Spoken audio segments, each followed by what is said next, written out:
It's the real news. I'm Aaron Mete. This is part two of my conversation with Ben Norton, a reporter and producer with the real news, and Ehsani, a Syrian American writer and analyst.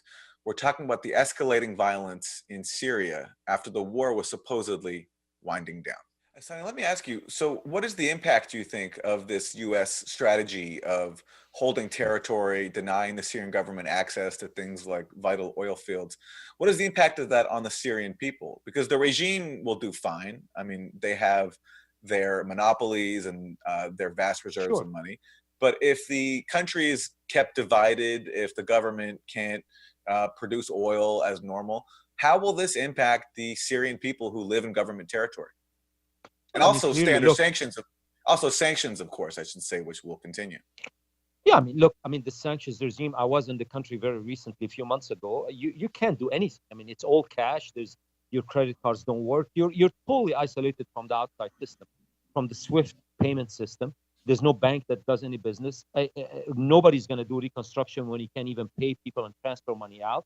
So this policy is put in place to strangle the country. Look, when the sanctions policy was put in place, the reason it was implemented was it was going to be putting enough pressure on business people and the business community in Damascus that they would almost have a board meeting and fire the president. That was really, I'm not actually describing it facetiously. This is exactly what was happening inside the White House. The idea was that the business community in Damascus would be so fed up and so upset that their interests are hurt, they would kind of revolt against the system and have a board meeting and go to the president and say, look, you just ruined us. We can't continue anymore. Of course, that thing never worked. And we're still pretending that this policy. And don't forget, we do this while the migrants, which are in Europe, as you know, Germany and other European countries are trying to find an environment where a number of these migrants go back. How could you connect these two policies where you put a country under sanctions and you have the oil fields? Now, to be fair, the gas, the natural gas, which is even more important than the oil, perhaps from the Syrian standpoint, from the government standpoint, they should be thankful that it's in their possession. That's around the Tadmor Homs area. So they have control of the gas fields, natural gas fields, but do not have control on the oil field. Just to reiterate that point. But that's not to belittle the point that to your presentation, this is starving the Syrian people and the government of a tremendous resource, and giving really the Kurdish population an incentive not to do any rapprochement with the Syrian government that has been tried. I mean, Damascus has repeatedly attempted to, for the last few months, to reach out and say, listen, let's have this deal. The American presence is essentially giving the Kurdish population the incentive not to engage the Syrian state. And I think that is really regrettable because should the U.S. one day decide to turn around and leave, they will leave the current allies in a very precarious situation. But don't the Kurds already feel abandoned in the fact that the U.S. has not forcibly opposed the Turkish invasion of Afrin? They do not. They do not because for two reasons. First, they continue to believe that they can hold on in Afrin, and should the situation get bad enough that they are being run over completely, that the U.S. would still step in. I mean, I think the Kurdish strategy is that we can hold off the Turks. And by the way, so far, so good from their perspective. We're almost a month into this operation that started January 20th. I'm not really privy to the military details, but it has gone slower than at least what I thought. I mean, the advance of the Turkish forces with their allies has been relatively slow. And I think the Kurdish calculation thus far has been correct, that this is not going to be a walkover. And so the Kurds have felt like if we can hold off, we get the U.S. to talk. As we know now, the defense minister, both Mattis and the Turkish defense minister are meeting this week. They're hoping that the U.S. will somehow find the leverage with the Turks and sort of change the situation. And therefore that will stop them from going to the Syrian state, or at least not force them to go to the Syrian state and lay all their cards down. We only have a few minutes left, so in the time we have, Ben Norton, let's talk about what's going on in Idlib and Eastern Ghouta. Heavy Syrian and Russian bombing there. Many civilians killed. Medicine Sans Frontières warning today that health centers in Idlib are being targeted. Can you talk about that front of this now escalating again Syrian war? Absolutely. I mean, this is horrific, and this is why, we should oppose war in the first place, because, this conflict is absolutely catastrophic and has devastated large parts of the country. I mean, the thing about this that's never acknowledged, however, while media reports rightfully have reported on the many civilian casualties by Russian and Syrian bombing, what's not acknowledged are who are the rebel groups that control East Ghouta and Idlib. Of course, Idlib is the only remaining rebel-held province, and we constantly see in media reports, we see rebels, rebels, rebels, rebels, rebel-held Idlib. Who are those rebels? Those rebels are rebranded al-Qaeda.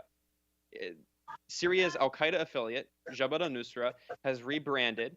It claims it's no longer affiliated with al-Qaeda, even though when it ended its affiliation in 2016, it did so with the consent of the international al-Qaeda. And now the group that controls Idlib, the entire province that has solidified its control over it, is called Hayat Tahrir al-Sham, which is just, again, rebranded al-Qaeda. Even the US has acknowledged that this is al-Qaeda. So we constantly hear these media reports that are so sympathetic to this horrific al-Qaeda regime where, civilians are also murdered by this al-Qaeda regime for being accused of adultery, etc. I mean, so Syrian civilians are stuck between a rock and a hard place, of course. And it's similar in East Ghouta. We constantly hear about the bombing in East Ghouta, which certainly, I mean, it has killed large numbers of civilians and it's horrific.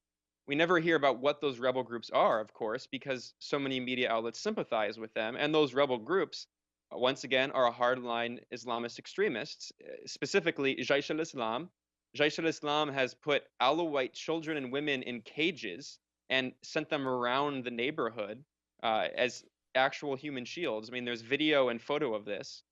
We constantly hear human shields when it comes to Israel-Palestine. I mean, in this case, we have actual irrefutable evidence that has been corroborated by human rights organizations like Human Rights Watch. But we never hear this in media reports, or we never hear about the fact that recently Jaish al-Islam and Ahrar al-Sham were also fighting with, again, rebranded Syrian al-Qaeda, HTS, Hayat Tahrir al-Sham, inside East Ghouta. So again, it is important to point out the civilian casualties of this conflict and the impact on the Syrian people, which has been horrific.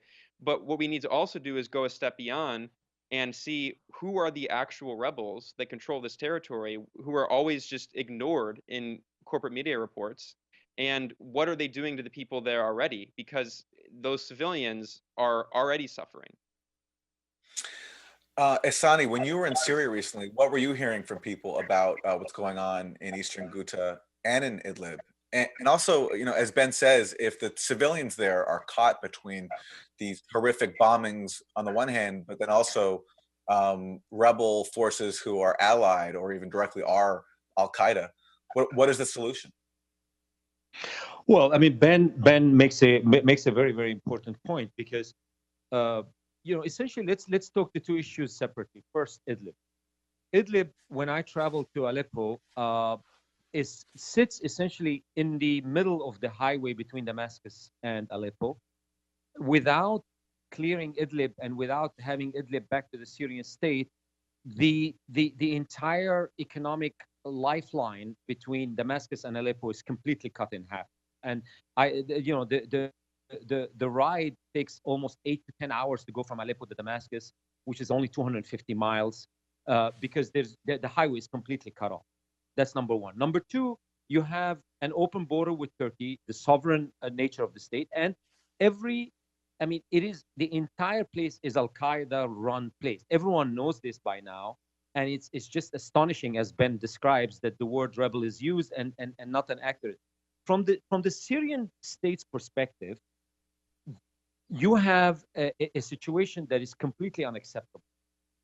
They have to take back this area. The civilians can leave at any time. I mean, if a deal is to be made, I think the civilians, whether they go to Turkey, whether they come to Syrian state areas, and I will remind listeners to what happened in Eastern Aleppo. I mean, it was exactly the same conditions. Repeated attempts were made to get the civilians out of there. It was refused. And Idlib is going to be a very slow, bloody fight, because there is no way the Syrian state is going to reverse this particular operation. As far as Ghouta is concerned, when I was in Damascus, you have mortars falling on the city from Ghouta. The government then has to punish them. They go and start bombing the place. And you know, again, it's just like, it's a very sad situation that civilians are caught in this. But from the Syrian state standpoint, it's just like describe a state here in the United States that's taken over by armed groups, and the job of the by the KKK. Like if Chicago the job is taken over by the KKK. Pretty much. I mean, essentially, and then the job. What would the calls on Washington be, or what would the federal government or the state would be to reclaim? I mean, people today. I got calls from friends in Damascus today telling me, "What is the state doing, not protecting us from the mortars that are falling on us?" So as far as yes, it is true. But any state, any sovereign state, when armed groups take over an area, it's the responsibility of that state to go in and reclaim it and to protect its own people. So, it's going to be a very messy situation, but there is no way back. It's just the quicker the armed groups and the international community. And by the way, to Ben's point, I want to finish with this. We don't have to speculate. Let's go to Brett McCurk's appearance at the Middle East Institute.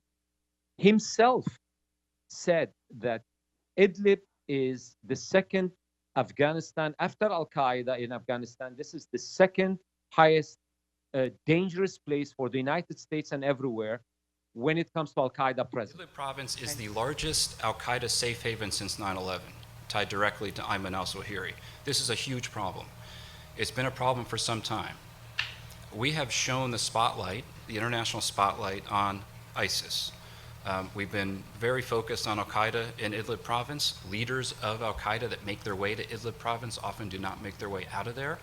But we have to ask a question: why and how is Ayman al-Zawahiri's deputy finding his way to Idlib province? Why is this happening? How are they getting there? They're not paratroopers. So, and the approach, I obviously will not talk about anything the US government has done in certain parts of Syria on this problem. But the approach by some of our partners to send in tens of thousands of tons of weapons and looking the other way as these foreign fighters come into Syria may not have been the best approach. And al-Qaeda has taken full advantage of it. And Idlib now is a huge problem. It is an al-Qaeda safe haven right on the border of Turkey. So that's something obviously we will be in very close discussions with the Turks on. And I think as we did in some ISIS areas, in sealing the border, making sure nobody can cross, is something we might have to think about in Idlib province. And he pointed the fingers during that appearance at Turkey for allowing a situation like this to develop in the first place. So yeah, and then this of is course, not for this. Of course, Charles Lister, who is an extremely hawkish pundit and ostensible expert who has for years lobbied for the U.S. government to violently topple Damascus. Even Charles Lister acknowledged in an Atlantic Council panel, he said that Idlib is, quote, the heartland, is the language he used, of al-Qaeda. This is the heartland of al-Qaeda. This cannot be ignored. 2 years ago, people were acknowledging it as a fact. Now people are trying to whitewash this fact because it's the last remaining rebel-held province. Correct. I mean, this is in fact, if you just listen to Brett McCurk, you would be pressed to just, as a follow-up, what are you going to do about it? I mean, if you believe that this is the biggest al-Qaeda holdout after Afghanistan, what is the U.S. policy towards that? If the U.S. policy today, if somebody came to the U.S. and said there is al-Qaeda in XYZ country, I bet you the entire system will be mobilized to go and address that risk. We know there is. Well, Ehsani, just to interrupt, amazingly, we've already heard what the U.S. answer is to that question, to your follow-up question, which is that they're saying now that their primary challenge in the region is not al-Qaeda in Idlib, in the largest al-Qaeda safe haven since 9/11, according to McGurk. It's Iran. Yes, indeed. And why that is, I have no idea. I mean, what was why and what is Iran doing? Again, it goes back to the earlier point that I made. The description of Iran is just thrown out there without any. I mean, when you hear the word Iran in Syria, everything is taken for granted because it got repeated for so many times by so many pundits. But when you stop and ask everyone, okay, explain to me exactly what Iran is doing in Syria, where it is, what are these forces, how it has influenced Damascus government decision-making process. Is the president can't go to the bathroom without calling Tehran for? None of that is ever offered as credible evidence. Whereas the presence of Al-Qaeda in Idlib is irrefutable. Is completely irrefutable by Brett McCurk, and yet nothing is done about it, and which is an astonishing. I mean, that it goes without. There was no follow-up to that, and no one even asks Mattis or Brett McCurk, what are you going to do about Al-Qaeda and Idlib as the United States? Forget Assad, forget the Russians. Does the United States have a policy towards Al-Qaeda and Idlib? We will leave it there. Ben Norton is a reporter and producer for The Real News, also co-host of the podcast Moderate Rebels. And Ehsani is a Syrian-American financial analyst and writer. Thanks very much to you both. Thanks for having me. And thank you for joining us on The Real News.